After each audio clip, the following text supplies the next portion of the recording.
All right. Looks like we are good.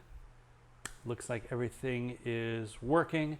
I still don't have my microphone yet. I wanted to order one, but I don't know a lot about audio video stuff. You know, it's taken me a couple years to get to the point where I've got this little setup, with the webcam and the lights and the everything. So I don't really know audio. I'm using my little lavalier again, but I'd like to get a shotgun mic that would pick me up and I wouldn't have to wear anything. I also would use it for reviews. I don't like having this lavalier on, so if anybody knows anything about audio stuff and what they would recommend, I would appreciate it. Just leave a comment in the video or send me a message on Instagram or wherever. Audio is tricky for me, video is tricky for me, but I am learning as I go. I know what I like and I know what works and what doesn't work. And this works. At least the audio sounds good, but I think it could be better. Hey everyone, welcome to episode 56 of Gear Talk. Gear Talk is the show that we do every other week where we talk about the geekier side of rollerblading.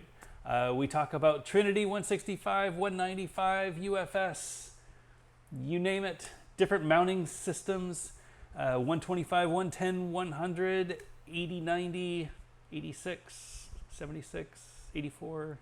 If you know any of those numbers, you're in the right place. Gear Talk is where we talk about wheel sizes and mounting systems and stuff. It is for geeky sides of skates. It's not about technical things on how to skate. It's not talking about tricks. It's talking about the gear. We do this live on YouTube every other Wednesday at 9 p.m. Eastern. And we do it in front of the live chat. So if you are able to join us during the live chat, we would love to have you. There's usually a few dozen people who hang out in the live chat and talk about the things that I say that are wrong, the things that I say that are right. It's also a great opportunity to ask questions. If you have a question, make sure that you tag Back to Blading in the chat so that I can see it. The people in the chat are also really smart, so they'll be able to help you out with most of the questions. I try, but by the time I get to the question, usually somebody in the chat can help. But I do like to answer as many questions as I can. I feel like this show isn't just about me. It's a time for me to talk with you. And if you've got questions, this is a great opportunity to ask. So every other Wednesday, 9 p.m. Eastern, if you are listening to this on the podcast, or if you're watching this on YouTube after the fact, please feel free to leave a comment in the video. I am always happy to answer questions. I do get through as many of the comments as I can. Recently, it's been a little difficult because there's a lot of comments. You know, things have still been progressing, not as fast as they were during the beginning of summer, but we're still getting a lot more viewers than we are used to. And that makes making responses to every comment a little difficult. But I do my best. If you do have a question, leaving a comment in the YouTube video is usually a really good way to get a hold of me. Instagram is hard. Facebook is hard. It's just, there's just so much stuff going on there. So YouTube comments are usually the best place. And I love to get your questions. I love helping people. I'm in this for the community. I want to make sure that people skate as much as they can. And that usually means that they have the best equipment that they can afford and that the equipment fits their feet as optimally as possible. You're gonna have a much better time skating if the stuff fits you well. So my job is to make sure that every time you go out skating, you have the best time that you can, the best feet, the best skates on your feet, the best wheels, the best equipment, and all of that stuff. Thank you all for joining me. Before I get started, I always like to give a quick reminder that we are doing the Helmet Initiative giveaway. So every episode of Gear Talk, I've been giving away 2 helmets. I'm down to like 4 helmets. So it's a great feeling. I would love to get rid of them all.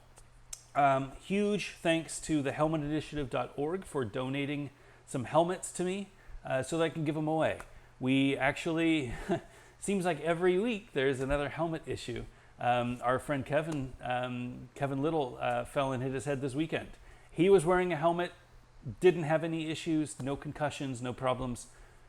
But it's one of those things where he's an amazing skater and he fell and hit his head. What if he wasn't wearing a helmet? That would have been horrible. So we want to make sure, oops, it says volume's a little low. Let me see if I can raise it up a little bit. We want to make sure that everybody is wearing a helmet when they're out there skating. The more people out there skating with a helmet, the more helmets will be acceptable, the more they'll be commonplace, and the more you won't feel weird about wearing a helmet, you'll feel weird not wearing a helmet. Take it from me. I skated this past weekend, for the first time in probably 2.5 years without a helmet. I forgot it. And on my way to the skate park, I realized that I forgot my helmet. I was already 30 minutes away, and I don't have a ton of time. You know, my mornings are pretty busy because the afternoons are family time. And I want to make sure that I've got time to skate. If I went to the skate park and then came home and got my helmet and went back to the skate park, I would have had like 5 minutes to skate. That's not enough time. So I skated without a helmet. It was a bad decision, but thankfully I did not fall down. I did not hurt myself. I don't want to skate without a helmet again. I don't want you to skate without a helmet again. If you need a helmet, if you can't afford a helmet right now, for whatever reason, I don't care what the reason is, let me know. Put a comment in this video and say I need a helmet, and I will be picking 2 people at random to send helmets out to. Doesn't matter where you live in the world. It does take a little bit longer when you're not in the US. I'm having a difficult time finding somebody in Australia that I can buy helmets from. That's just a weird thing because it costs as much as a new helmet to send a helmet from the US to Australia. So I'm trying to find people local that I can support that will have helmets. It is not super easy to do, but that doesn't mean you shouldn't ask. I am absolutely going to follow through and make sure that everybody that gets a helmet actually gets a helmet. So thank you again to helmetinitiative.org for supplying the helmets. Thank you everybody who has watched any of the videos, bought any of the merch, help me out on Patreon. All of that money goes back into the Helmet Initiative and helping this channel grow. I really appreciate all the support, and I hope to give out 100 helmets this year. Let's see how many I can give away. All right, so beginning of the show. So usually what I do when I start, I always talk about the skates that I've been on, and this week is special because I've actually been able to skate big wheels and aggressive. I usually don't skate big wheels. And the reason for that is it's hard to get out 2 days out of the week. I usually can only get out 1 day. Most weeks I get out on Saturday, and that's like aggressive day. You know, I prefer to skate aggressive. That's what I have more fun doing. But I'll tell you what, the older that I'm getting, my knees don't appreciate aggressive as much. Maybe they would if I were skating flat. Skating anti-rocker, doing grinds, falling down a lot, it is taking a toll on my body. So I'm going to be skating more big wheels. I love skating aggressive. I'm not going to stop skating aggressive, but I'm going to try to change it up. Maybe every other week I'll do aggressive and big wheels. Maybe if I skate more big wheels, my leg strength will get better and I'll be able to do more aggressive and not put so much strain on my knees. I don't know, but I got to figure out how I can enjoy skating for as long as possible. And I feel like throwing myself against a ledge over and over and over again, skating anti-rocker might not be the most beneficial way to skate if I want to keep doing it. So I'm going to be skating big wheels this weekend. I will skate aggressive on Saturday, but I'm planning on skating big wheels on Sunday. We've got some new skates that I'm going to try out. Last weekend, though, I was able to skate my new Rollerblade Zetrablades. Where are they? They're over here. So these are the Rollerblade Zetrablades. They are $90. Really hard to beat, $90 if you're getting into skating. They're very basic skates. You know, for anybody watching this show, you probably wouldn't want these skates. But if you have a friend, if you have a partner, if you have, you know, an uncle or whatever who wants to get into skating, these were actually more impressive than I realized. They're not amazing skates, but for $90, this is a really hard skate to beat. It's much better than those Blade Runner skates that I had. They look very similar, and they probably follow the same design. It is different parts, different mold. This is a one piece, so this whole bottom section, this frame, this bottom cuff area, this is all riveted to this toe area, But this frame, this is just a one piece. There's no removable anything. This is just the way that it comes. This inside area gets riveted on. You can see the rivets underneath. It gets riveted on, and then there's probably something in the back that's keeping this heel in there. I don't see anything, but there's probably something maybe underneath this wheel area where they riveted on the bottom. It's a really clever design. It's really just a liner that sits on top. There's no removable liner. It's just a liner that sits on top of a nice little flat skate area. But I tell you what, for 90 bucks, it was a fairly comfortable skate. The wheelbase felt good. It was, let's see, that's probably like 250 millimeters or so. It comes with flat 80s. I don't know if these are SG5s or what. They weren't bad bearings. They weren't amazing bearings. I wouldn't recommend these bearings, but if you're just getting a pair of skates, they're absolutely not bad bearings. The wheels felt like they held up pretty good. I did a few slides, and you can see they did start wearing on the inside. That's nothing weird to be expected from OEM wheels, but the fact that they held up to them and that I've still got mold lines in a few spots is a really good sign. It does have a 45-degree strap. It's got the laces. It's a standard skate. It's exactly what you would expect from a cheap skate, but of the cheap skates, these are probably some of the better cheap skates.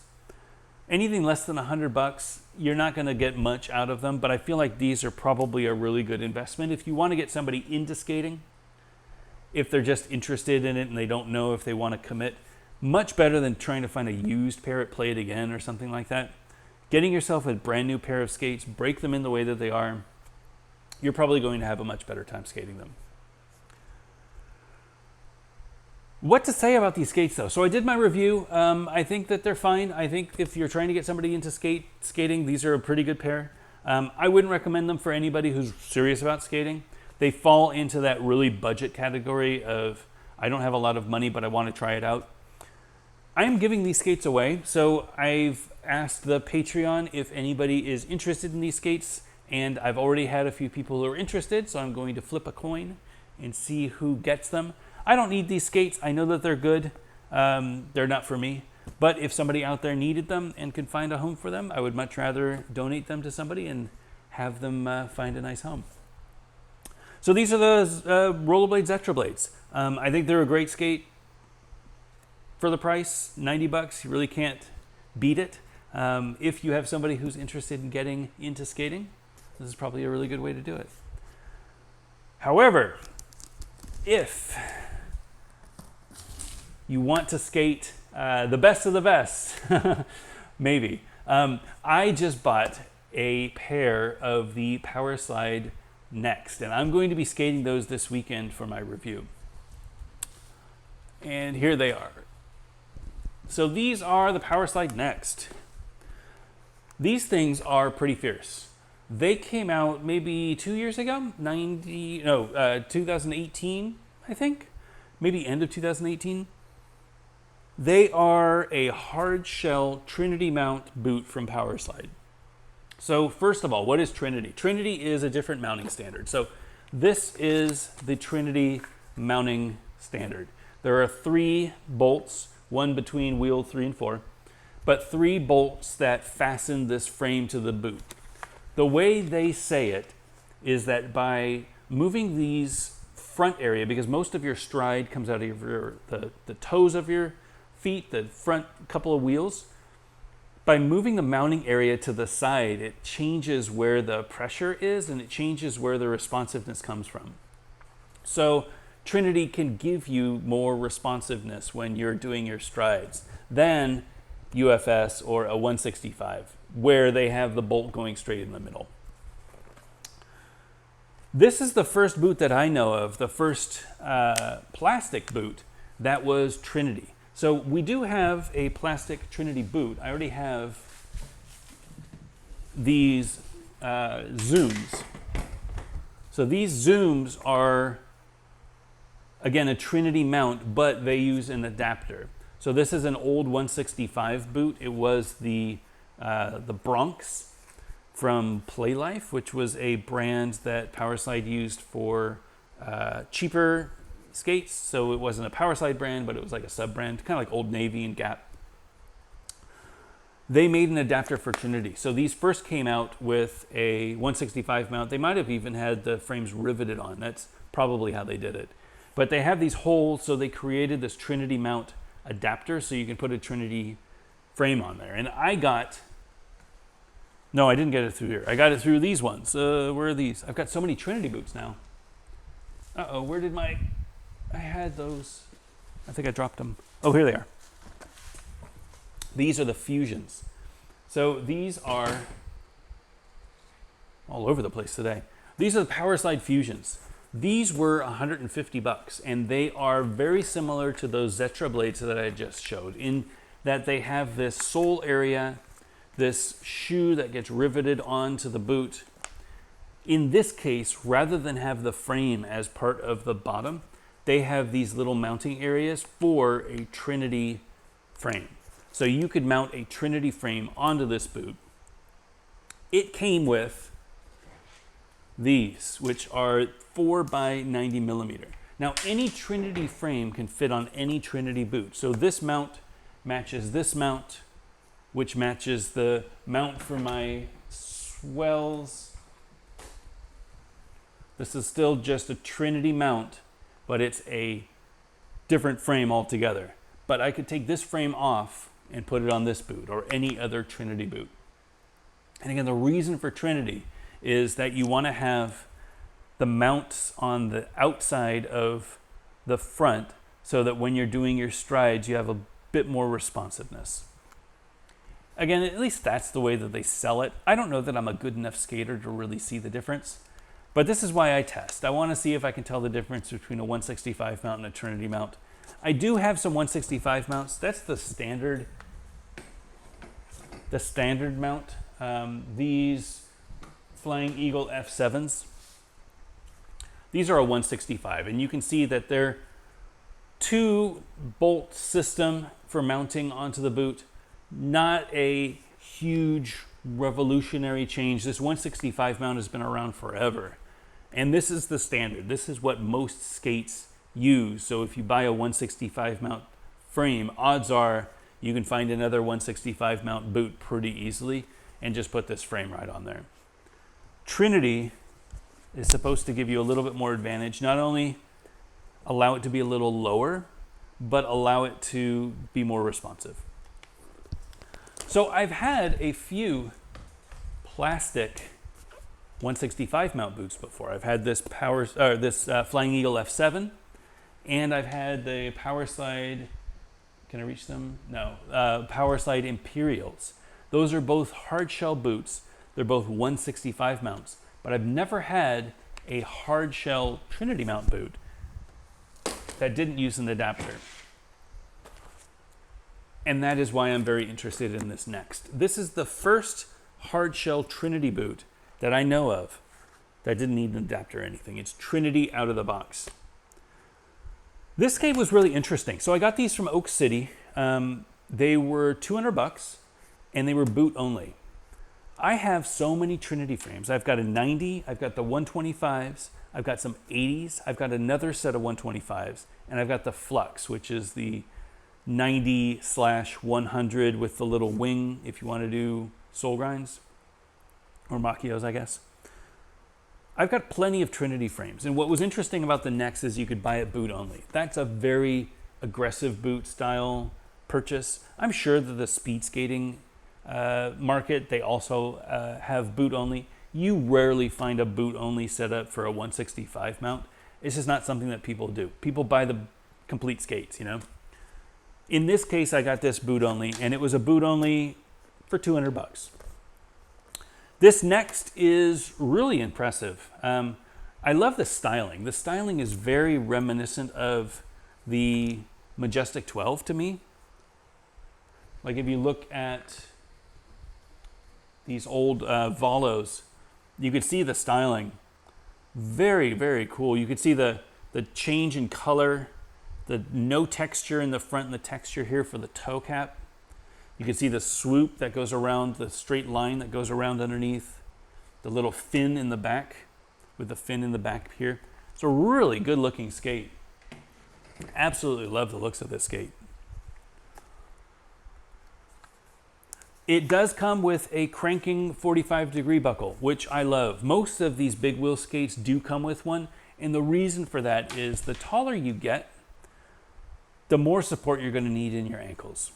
So you could get some 125 ground control frames and put the UFS ground control 125 frames on this skate and skate around, and it would work just fine. It is not ideal though, because you don't have a lot of ankle support in a skate like this. There's no 45-degree strap. This boot isn't designed for a frame that tall. Not only is this boot designed for it, it also comes with that 45-degree buckle. So it should be nice and solid around my foot. It's got this weird little sliding area. So a lot of these free skates come with this little slider on the side. You see this white piece on the side. So that's the Zoom. You can see it on the Flying Eagle as well. This is the F7. You can see the little black sliding piece. Instead of the slider, this one comes with a little wrapper around it. Again, it's just a style choice. I like it. I think it looks really clean. I know they sell a lot of Next with different color sliders, which is really cool to accessorize and stuff. I know that they sell like some white ones with black slider. That's really cool. The liner. So I'm really interested in the liner. I tried these on and they fit me, but the liner didn't feel so great. So I usually don't heat mold my liners before I skate. This time I am going to heat mold them. This is the Next Core liner. It's a MyFit liner. It is heat moldable. It isn't a Fat Boy or a Second Skin or a Crown liner or anything like that. It just says it's a MyFit liner. So it probably has the heat moldable area over on the sides. This is where it hurts. So it feels just really uncomfortable. I feel like if I heat mold this, it will feel really nice. So I'm going to heat mold these before I skate them. It is a dual size liner. So you can move your feet up in front and you can see that your foot can wiggle around. It'll stretch out a little bit in this neoprene. That means that you don't have to be a perfect 28.5. I think this is a 28.5. Yeah, so it's a 44, 45, 10.5, 11. The sizing for the Next are a little weird. Usually the cutoff is like 10.5 would fit in the same shell. This shell is going to be a little big for me than I'm used to. Again, this is why I test and why I do reviews, so that I can talk about the differences and things. But yeah, I'm going to heat mold this liner and see what it feels like. I'm not sure about the liner, but I got to test its stock. A lot of people swap out these liners. A lot of people complain about this skate, giving them some pain, especially in like the width. So again, I think this is going to be one of those reviews where I'll do a first impression sort of review, but I'm probably going to be skating these for at least a few weeks to see if it feels any better, if it breaks in, and if it starts to hurt, stuff like that. We will see. But anyway, this is the Powerslide Next. I'm super excited to skate them. I've seen these for a couple years and wanted to get a pair. I just never had a chance. And now that I have so many Trinity frames, I said, why not just go for it? $200 boot only. You really can't go wrong. If you've got the Trinity frames, it's not a bad price. And I just love the look of them. I really hope that they work out. I really hope that I like them. I think these are really cool looking skates. I love a hard shell. I think a hard shell is really, really nice. So those are my big wheels. Let me get a quick water and see if there's any questions. I will start answering some questions if you've got any.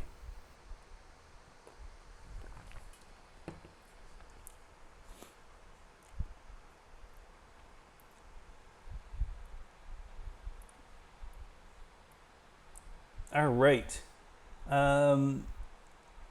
Couple helmet questions. Just so that you know, I can't follow up with you through chat. So if you need a helmet, the best way to ask for a helmet is to go through the YouTube and leave a comment in the video after the video is finished. Or you might be able to leave a comment when the video is going. But in the live chat, I can't respond. So that don't leave a comment there and say you want a helmet. I would love to give you a helmet. I can't get a hold of you.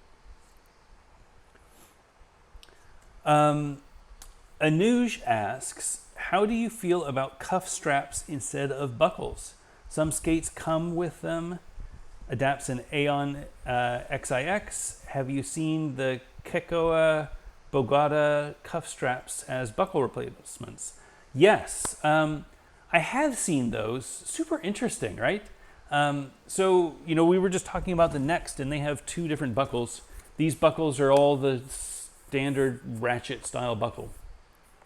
So they've got the teeth, they're plastic, you slide them in, and then you find your spot and you crank it down and it makes it nice and secure, and it shouldn't come out. This one is the crank one, so you crank it up, ding, ding, ding, ding, ding, like this, and then it makes it tight and it doesn't come out. Some, like these Adapt,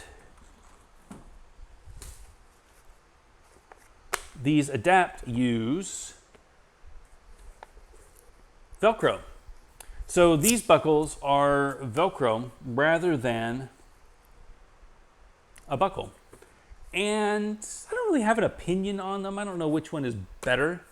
I feel like these are fine.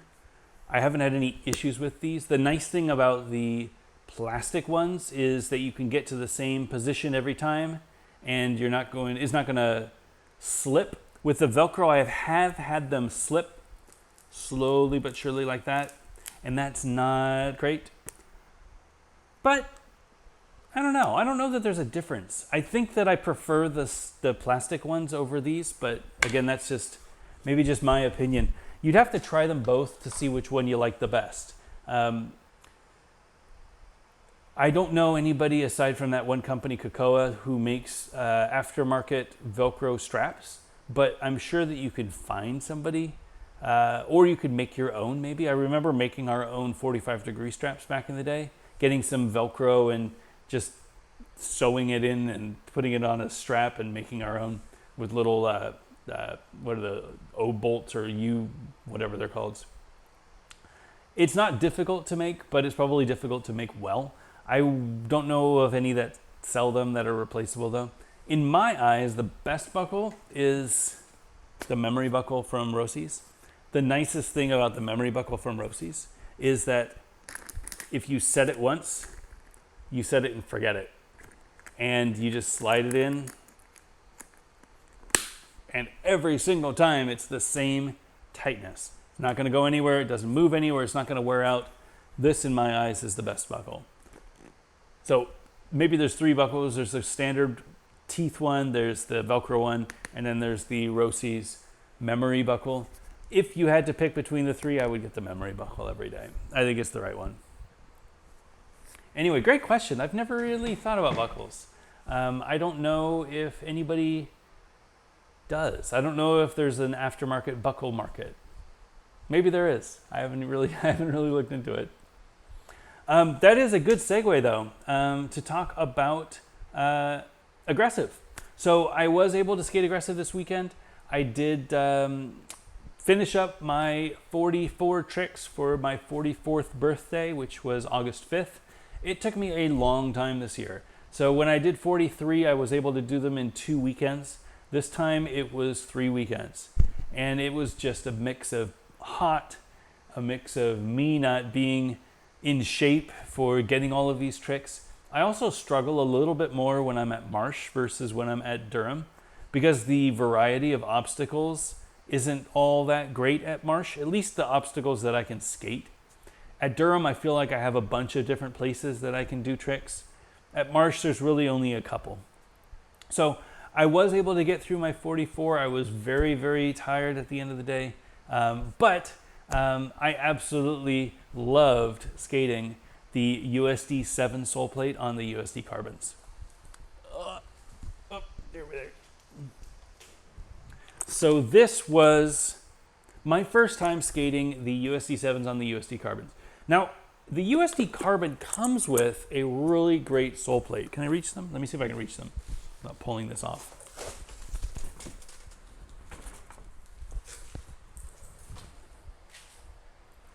All right. So these are the sole plates that come with the USD carbons. I'm going to sneeze. Trying to hold back a sneeze.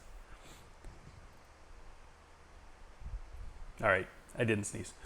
They are great. They are designed for this boot. The profile fits the boot perfectly. There's no problems there. This is my left foot, so this is my Royale foot. The Royale groove really fits my style like a glove. It is just this perfect little divot. It is fairly deep, but not too wide. So when I lock on nice and solid. The USD 7 is another skate that has a flat sole. So these sole plates will fit on the USD carbons. I have them mounted here. They're not super easy to install. The profile on the bottom is not designed for this skate. So it's designed for the USD 7, which is this boot, which is slightly different. Not a huge difference, but slightly different. So this sole plate is designed for this. This sole plate fits this perfectly. It doesn't fit the USD carbon perfectly. So if you want to get them on, all that I did, it still uses the 2 UFS bolts for mounting. It doesn't use the side bolts, which the USD 7 uses. It just uses the 2 bolts in the middle. And the way that I did it is that I just put it on, put the frame on, and I got longer bolts. I screwed them all the way in and then just kept pulling it down and pulling it down. And as you tightened that bolt, it sucked this sole plate in. And honestly, I think what it did over on this side where the Royale area is, I think it just widened this sole plate a little bit and just made it fit, like expanded it a little bit. So I probably have more of a juice angle on the sole than I usually would because it doesn't fit, because it had to get bent a little bit in order to fit onto the boot. So using a long bolt, pulled it in. As soon as it got in, I swapped the bolts. So I removed one of the bolts and I put back on a 14 mil. And then I removed the back bolt and I put back on a 14 mil. So I've got 2 14 mils in here now. I don't have any problems with any bolts sticking up on the bottom. Had I skated with those big long bolts, I would have had problems and they would have stuck out. But I don't have that problem now. They fit great. They feel great. I'm really excited to skate them again this weekend. This is a really great setup. This is the way that they come if you buy the Gods skate. I think the Gods Mikel Prado and the Gods Frankie 2 both come with these USD 7s, and they are USD carbon freeze. They aren't the carbon ones, so they don't have the carbon fiber inside. It's a plastic, which makes them a little bit cheaper, maybe a little bit flexier. But for all intents and purposes, it's the same skate, it's the same feeling. If you like these skates, you'll probably like those skates. I do need to get a pair of those skates to try them out. I just don't know that I want a pair of white skates. You know, if the Carbon Freeze this year were the ones last year, which were like the gray and the black ones, I'd probably buy a pair of Carbon Freeze just to have them. But they're these white, I mean, they're the Carlos Bernal Carbon Freeze, which are the white ones that look like Fila's. Not really my thing. And then the Frankies are the white ones with the black. Not really my thing. So I don't really think I'm going to be getting some Carbon Frees this year, but the next season I'll probably get a pair of Carbon Free and compare them to these carbons. Because honestly, I was shocked at how good these carbons felt. I didn't think that they would be this solid. I didn't think that I would have that good of an experience skating, especially coming from Adapt and coming from my USD 7s, which I love. Those felt like the pinnacle of skating for me. But for whatever reason, I'm able to skate these even better. What else is there to say about the USD carbon? So I finished my review. I did not do a review with the USD 7 sole plate, but maybe I'll do an addendum to it after I skate them for a little while with this sole plate. I do think that it is a worthy upgrade. I think putting this sole plate on is a slight improvement over the USD carbon sole plate. The sole feels better. Maybe the Royale groove isn't as good. I might actually prefer the Royale groove for the USD carbon for locking. But this one feels great. And I think the plastic that they use, for me at least, when I jump on Royale, I can really squish down and I can control my speed better with this sole plate. With the USD carbon sole plate, it was fine, but it didn't feel as good as with this sole plate.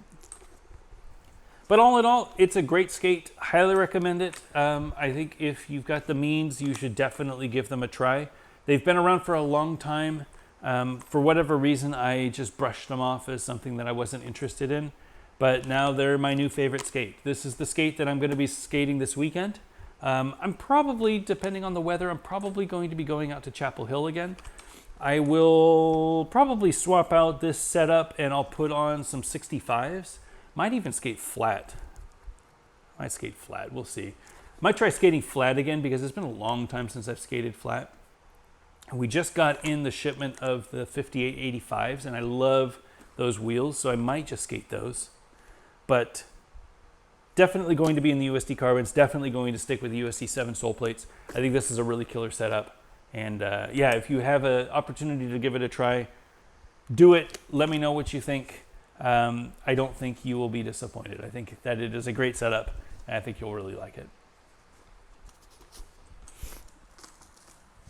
All right, let's see if there's any questions.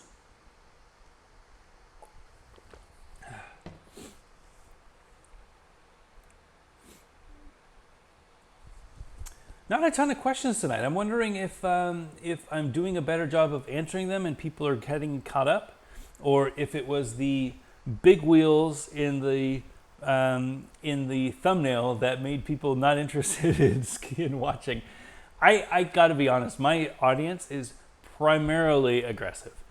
Absolutely fine. I love aggressive. I consider myself an aggressive skater. I am trying to widen my horizons.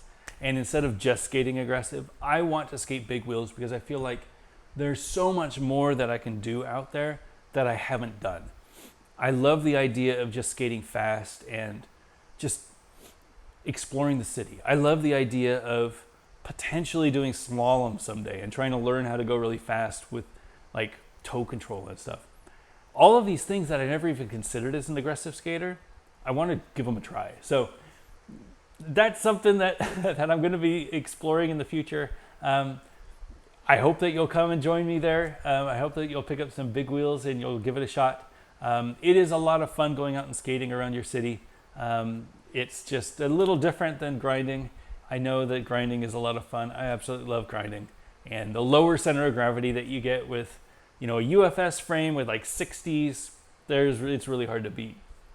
But I guarantee you, if you get yourself a good set of boots with some 110s or a good set of boots with some 90s or 80s, you're gonna have a really great time skating around your city. It is a coasting feeling that you don't get. It is a speed and a smooth feeling that you don't get skating anti-rocker or flat with wish frames or whatever.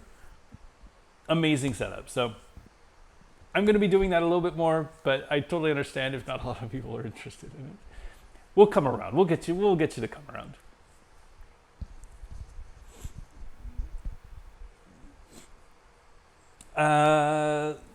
Greg asks, would you say the zoom with adapter plate is noticeably higher than the Next? It's a good question. I would have to check the ride height of this. So what I will do is it's hard to measure here because I can't look inside the boot, right? It doesn't look, just on the surface, it doesn't look like it's that much of a difference. If anything, it looks like this is a little bit lower visually than this. But what I'm going to do is I'll take this boot and I will shove a dowel inside and I will test the ride height. And I will measure how far down the dowel goes compared to the bottom of the ground. And then I'll do the same with this frame. So I'll swap the frame and I'll do the same test. And I'll see what the measurement is from the bottom, so the 90 plus whatever the difference is. And that, in my eyes, is the ride height. So it's take away the wheel and then see what the difference is between the top of the wheel and where the heel of your foot is. I will measure that for you and I will get an answer. I think that's going to be really interesting because if this is a Trinity mount boot with Trinity as the only option, it should be the lowest optimized version of Trinity that's available. If this is adding height, it makes sense because it's an adapter plate on top of a standard boot. My theory is that this would be lower, but it sure looks like this is a little bit lower. I will find out. I will let you know. And it's a great question. I don't know, but it's something that I think the users need to know. All right, couple little housekeeping things, I guess. So I did mention that we got in the 85A wheels. We also got in the white frames. So we brought in a shipment of black frames last month. We got the white frames in. So these are the version 2 balance frame. They will fit up to 65 millimeter wheels on the outside for mediums and larges. They have the adjusted inside so that you could fit them on any skate. You don't have to worry about grinding them down. They come in black, they come in white. These are the same as the John Froms and the reds that we already brought in. We also finally have some bearings in stock. So these are the Fitty Fitty bearings. We've been out of bearings for about a month and a half. You can finally get bearings again. So they are available at shops. If you don't have access to a shop, or if your shop doesn't have them, you can always go to the website balancedisc.com or fittyfittyframes.com, and you can find them from there. All the bearings are in stock. We've got plenty of them, like thousands of them. So we should be good for the foreseeable future. I know that I shipped out a bunch of bearings this week, so shops should be getting them soon. If you ordered a product and I shipped it to you and wrote you a note and said, hey, I ran out of bearings, but here's the rest of the stuff, I shipped those bearings yesterday. So you should be getting your bearings within the next couple of days. Thank you for your patience. We also restocked on grind plates. So grind plates are silly. I don't know that they're a huge functional add to life, but if you are skating flat, having a grind plate is a fun ride, especially if you're skating coping. I know that during COVID times, not a lot of us are skating indoors mini ramp, but if you're skating a metal mini ramp, coping, whatever, the sound that you get when you are grinding with metal is second to none. And putting a metal grind plate on there makes grinds sound better. It will also help with wheel bite. So because the frame becomes thicker, means that the wheels are further away from the coping, and that will help when you're doing grinds so you don't get wheel bite. We brought them in a while back in black and silver. We've made a few changes. We have them available again in black and silver. We made a few changes so that the axles will fit better on the grind plate. So we reduced the countersink. We made the countersink a little bit deeper. So there's a little bit less material holding the grind plate to the frame, but that means that there's more threads for the axles to bite in so that they won't fall out. We had a couple customers say that they lost axles when they were skating because they couldn't get the grind plates tight enough because the grind plates were too thick. So we took that down a little bit. Shouldn't have any problems now. You get 3 full turns. I always recommend that you check your bolts every time you go skate just to make sure that everything is tight. You put Loctite on to make sure that it doesn't come loose, but definitely the version 2 of the grind plates should be a little bit better. They are available now. We only brought in 20 of each color, so there's not a ton of them. They are only available on the website, and that's because they're very expensive for us to make, and I want to make sure that I keep the cost to you something reasonable rather than sell them to shops and then have them mark it up and everything. Nobody makes money that way. I want to make sure that you can get product at a price that you can afford that's worth it. So they're available on the shop, black and white. We also brought in the new red grind plates. So these are, again, a very limited run. There's 20 of these red grind plates available. They are also the version 2, so they follow the same thing. You can see how deep the axles fit.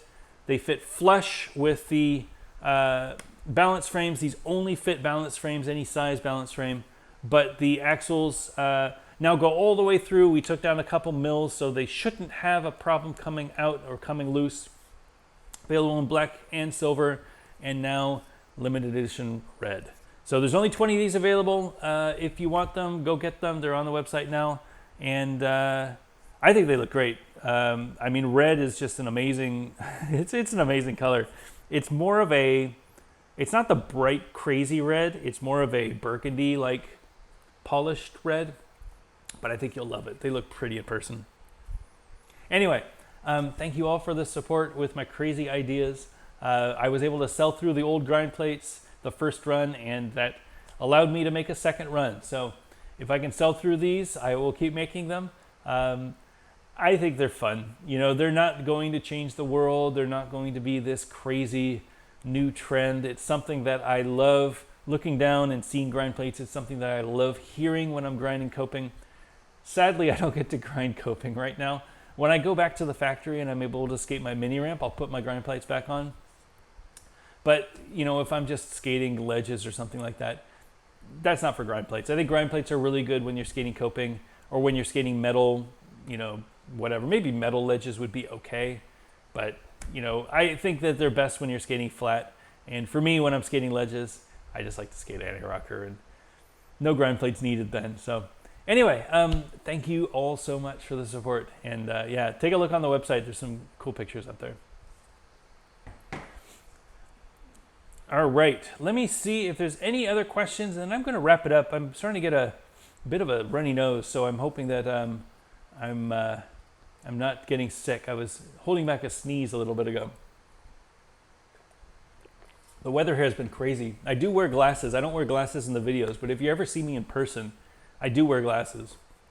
And going outside completely just steamed up, fogged up my glasses. It is this weird, humid heat mix. It was beautiful over the weekend. You know, it was in like the 80s, I guess. But it's been in the mid 90s all day. It's going to be in the mid 90s for the rest of the week. Saturday's supposed to drop, so it should be okay. But it brings out this weird, misty, humid area. It's the worst if you've got glasses. And I hope it's not just doing something to me, but I'm pretty sure it's not the COVID. I'm doing good with washing my hands, wearing masks and everything, staying away from people. And I usually stay home, but anyway, if you have any questions, this is a great time to ask. I've got a couple questions that I'm going to answer. I'm going to wrap it up. So make sure that you tag back to blading so that I can see them. And let's get started. Brandon McHale says, so far from what you have skated, what is your favorite aggressive setup to date? By far, you know, my favorite skates right now are the USD Carbons with the USD 7 sole plates. And of course, you know, full disclosure, Fitty Fitty is my company, but I love the Fitty Fitty frames. I think that it's a great frame for that setup. Thinking back, it's really hard to say. So, you know, I have fond memories of skating my TRS Access. Those were the first UFS skates that I had. I think I did skate some Rollerblade Daytonas that I really liked, and I modified them with the juice system so that I could skate Fitty Fitty frames. And that was a really good setup. And I feel like I was skating really well with those. That was back in my rails days. So I was skating rails back with, you know, I think I had Rossi's Moscows, and then I had those Daytonas, and I think I had some Thrones for a little while, not long. But those were kind of my rails days. I feel like I was skating pretty well back then. But honestly, I mean, I'm skating better now than I usually do. I skate more often, and I skate with more like focus than I did in the past. And I'm more aware of my skates and what I like on skates and what I don't like on skates. I also have more money, so I can buy skates, so I can try things. Like back in the days, I got whatever my parents would allow me to get. And when I was out of, you know, my parents' house and living in college, I was just skating whatever I could because I didn't have any money. And then when I got into the industry, you know, I got free skates from time to time. The Rollerblade Access were hand-me-downs that Jess Deerenforth, my partner at Fitty Fitty, he wasn't really feeling them, so he gave them to me and I skated them and I really liked them. I did skate the Cyrus for a while and I really liked the Cyrus, but they felt, in hindsight, they felt super heavy and sluggish. I don't think that I would recommend those skates to anybody. Honestly, you know, right now, my favorite skates are the USD Carbons with the USD 7 or the USD Carbon sole plate. If you can find them, USD 7 is a great skate as well. The sole plate contributes a lot to that, but just the basic design is really great. I love the USD Aeons. I think the Aeons are a really great skate for people getting back into it because out of the box, you can do anything that you want to. And it is a really fun ride. You don't have that weird anti-rocker feeling like you're trapped in the train tracks. You're on a flat boot. You're able to do all of your grinds without any wheel bite problems. I'm also a big fan of the Razors SL. I think those skates are designed for modern skating. I think with replacement stuff, I think with the UFS being built in, with it being super low profile, a super low ride with an internal shock absorber, I think that is a perfect example of a modern skate. So yeah, the Razors SL. But if I had to pick of any of them, you know, if I had a wall full of skates, which one would I skate? I choose the USD Carbon. That's my favorite skates right now. Great question.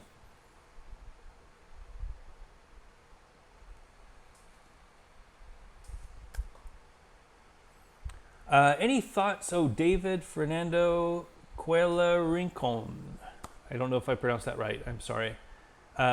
Any thoughts on tightening the liner rather than the cuff buckle? That's a good question. What do you recommend for big wheels size for daily means of transportation? So really quick, second question first. If you're doing transportation, I always recommend 110s. I think 110s, do I have 110s here? I do.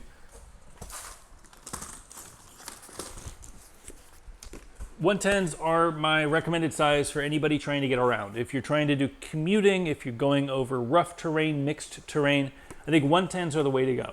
The reason is this wheel is big enough that you don't have to worry about little bumps or little bad pavement or cracks or things like that. You will roll right over these. You don't have a problem with that. They're also big enough that as you put power into them, as you skate faster, it will contain that power and you will coast further than if you were skating smaller wheels.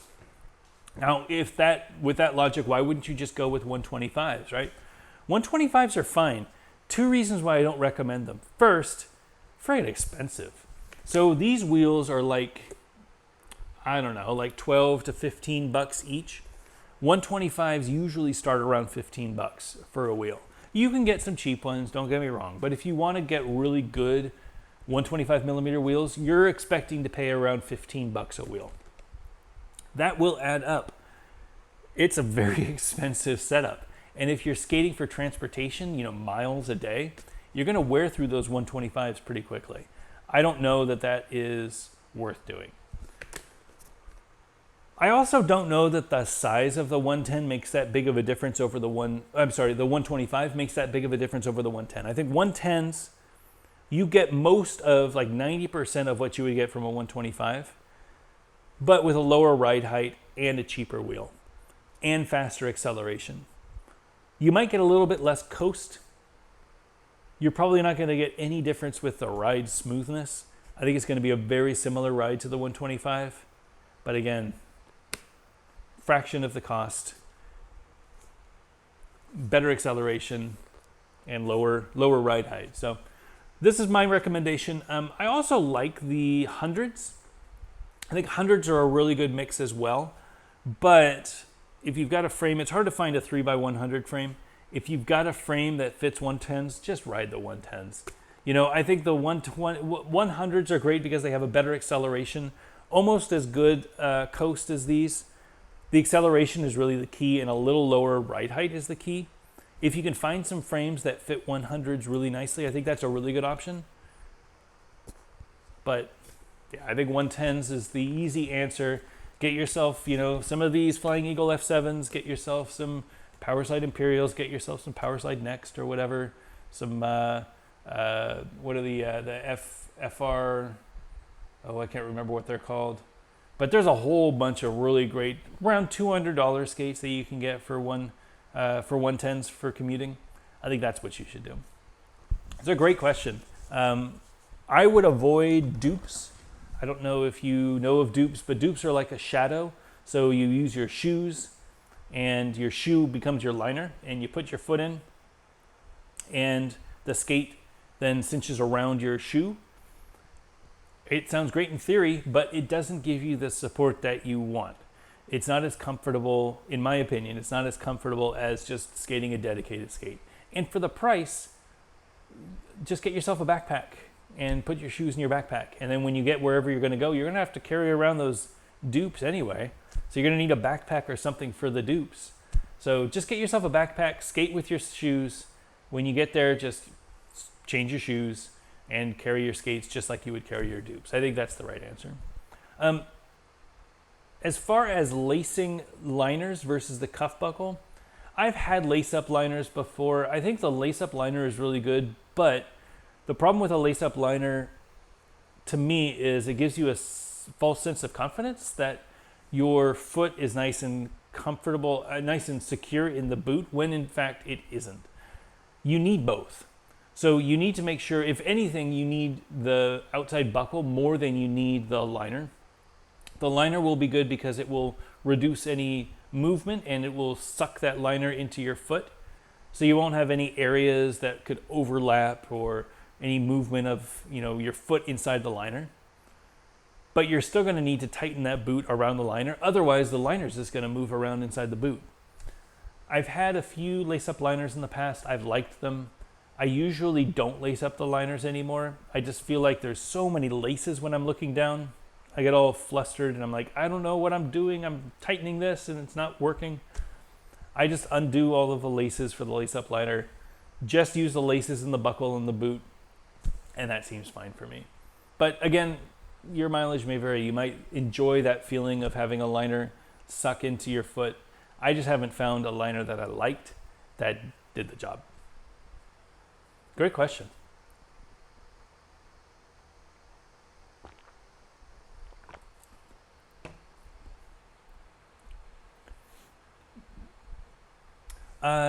Denza says, are those new grind plates plastic or aluminum? They are all aluminum, 6160 aluminum. They are, we looked into making plastic grind plates, and again, I don't know that the grind plates are a huge, you don't need grind plates. I think that they're fun, but I don't know that you really need grind plates. I looked into making them out of plastic, and the problem with the plastic is they would be about the same price, and I wouldn't be able to make them in as many colors. It's kind of hard to find all of those colors unless you buy some big minimums, like big sheets of plastic. And I would have to provide extra bolts. So it felt like there was so much that I would have to do to bring plastic grind plates back.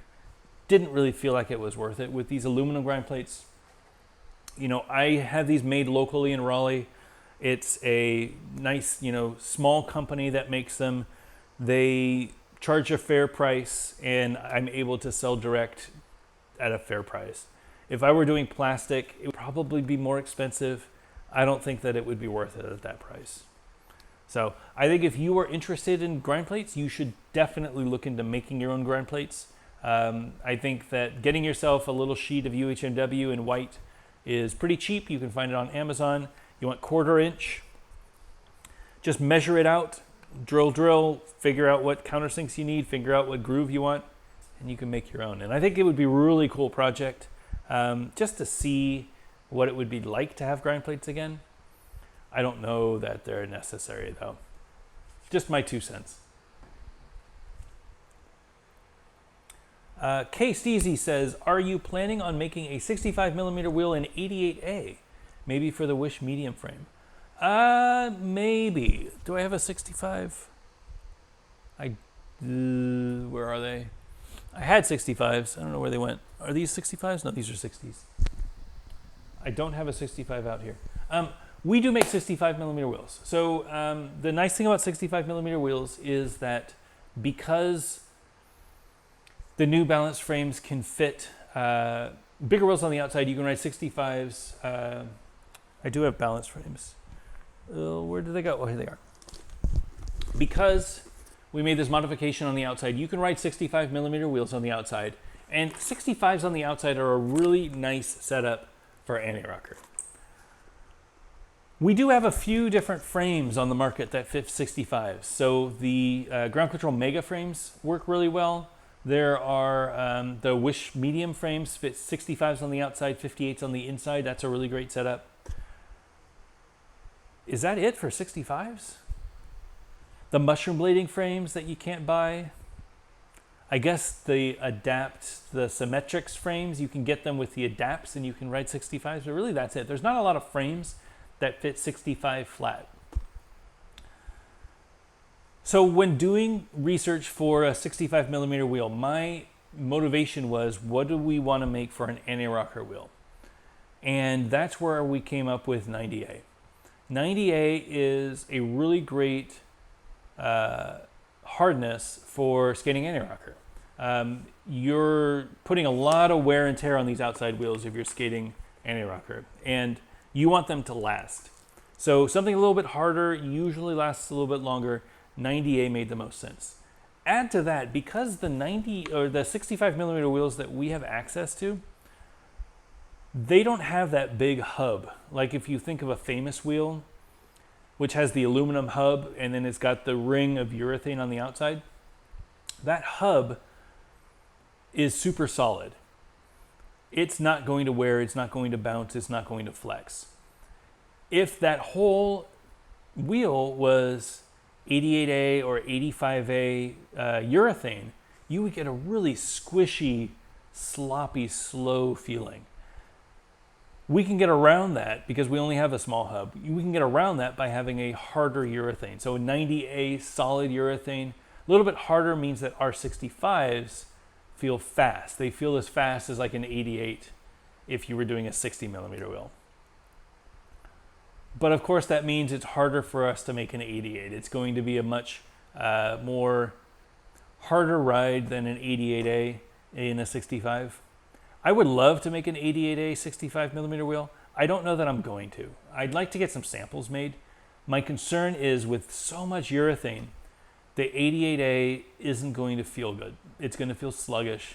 And the 65s that we make now feel great. I don't know that we can compromise and make them any softer. I'll give them a shot though, and if they feel good, I'll make them. There's also the question of, well, what frames are they designed for? And I think if you're skating Wish, that is a great example. You know, you skate a Wish frame, you get 65s on the outside, 58s on the inside. I think if you went all 88A, that's a really great flat setup. There's not a ton of other frames out there that do 65 flat. So until that changes, I don't know that there's a huge market for 65s. We do sell a bunch of 65s, but I have a feeling most people are skating them either on Wish or they're skating them anti-rocker. Again, anything can change. That's why I love this industry so much, and I try to stay up to date on all the new technology and all the new products coming out so that I know what to make, because I want to test them and I want to skate them. If something changes, we'll definitely look into making 65 88s. Good question, and thanks for the support.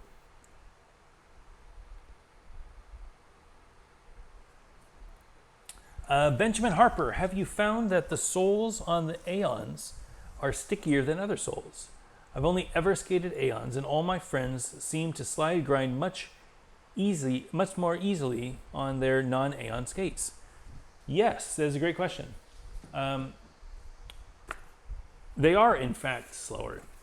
And they've tweaked this formula a lot. These are the first run Aeons. They've tweaked this formula a lot over the years. I've heard rumors that the darker colored Aeons are faster, but because of the design, because this sole plate is the same as the frame, is the same as the boot, they can't make the boot super hard for grinds. Because if it were super hard, it wouldn't feel good, it wouldn't flex, it would crack. That's why, most skates have a sole plate. So this sole plate material is made of something different than this boot material. This boot material is softer so that it can flex around and fit your foot and not crack. With the Aeon though, this whole thing is one piece. It's one injection. It's one plastic. And the problem with that is that you can't vary the different plastics for what you're grinding on. So this is going to be the same plastic as this, it's going to be the same plastic as this, and as this. That is the negative of the Aeon. And there are a few ways around it. One is I've seen people put little UHMW sole plates on their soles. If you get like a little 1/8 inch like a wing. We used to make things called Solomon wings, that you would get a, old Solomon skate. You would unscrew the bolts. You would put these thin pieces of plastic on there, and then you screw them back in. They were countersunk, and they used a panhead screw, so it would sink in. That's a good option. An eighth of an inch isn't going to be much. It's just a few mil, maybe like 5 mil. I don't know what the conversion is, but maybe like 5 mil. That's not bad. And you'll probably get a really good ride out of that. I know a lot of people do that. But really, that is the negative to Aeons, that you are stuck with the same plastic everywhere. It's not a bad thing. It helps you with backslides. I mean, you could do backslides better than your friends, I bet. But it's definitely going to be slower than your friends who are riding, like a dedicated skate that have a sole plate that's designed for grinding. This is designed to be an Aeon. Grinding, nice form-fitting, stability, all that. So I'm sorry that doesn't super help you. You might be able to wax your sole plates. That sometimes helps, and get some wax on there and you'll be able to grind just as fast as they are. But yeah, Aeons are just going to be a little sticky on soles. All right, I think I am good. I'm starting to lose my voice. It has been an hour, so that is a good time to stop. Thank you all so much for showing up. Again, I'm going to be skating this weekend. I'm going to try to skate the 65s at Chapel Hill Skate Park, which is my old outdoor skate park, wood ramps and stuff. Some big airs, I hope. Coping grinds, things like that. I'm going to try out these Powerslide Next on Sunday, and hopefully get a review up on Wednesday and let people know what I think about them. Blading Community Challenge. We are still doing the Blading Community Challenge even though we are on lockdown and it is hot outside. This month is the stair ride and the wall ride. The stair ride is either forwards or fakie, doesn't matter, whatever is most comfortable for you. For me, a fakie wall ride or a fakie stair ride is much easier. With the wall ride, again, you can do whatever. If you consider it a wall, it's a wall. Typically, my description is if you can stand on it, it's a bank. If you can't stand on it without falling or slipping off, it's a wall. So that's my change. Whatever that angle is, that's where you consider a wall. Forwards, backwards, 1 foot, 2 feet, doesn't matter. Give it a shot. Wall rides are a lot of fun. It's one of those things that we can do that really difficult in other sports. I think they sometimes do wall rides and skateboards, but it's a little different, very different dynamic. For us, we could just fly out there, wall ride, fly off. Really great feeling. I think you have until the 8th, so you have one more week until they are due. So you got this weekend, get your stair ride, get your wall ride in. If you need more information, go to backtoblading.com/community. We would love to have you join. And yeah, that's about it. Thank you all so much for joining me. I will see you in 2 weeks.